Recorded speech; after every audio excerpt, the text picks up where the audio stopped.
Tinapos na bandang alas 2 ng umaga ang sesyon ng Bicameral Conference Committee na nagde-deliberate po sa 2026 national budget.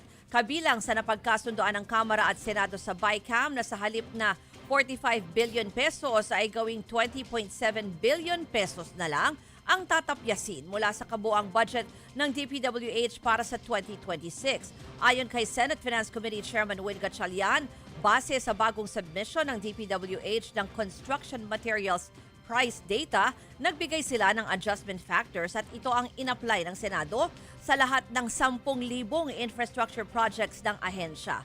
Dahil dito nakakuha sila ng bagong numero o halaga ng savings.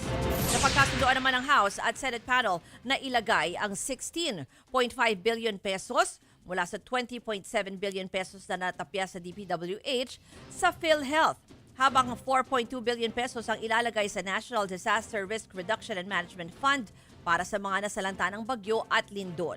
Ipinaliwanag din sa BICAM meeting na magpapatuloy ang construction ng flood control projects sa 2026, ngunit ang pondo ay manggagaling sa tirang budget para sa nasabing mga proyekto noong 2024 at 2025. Nilinaw naman ni Gatchalian, zero ang pondo para sa flood control sa 2026.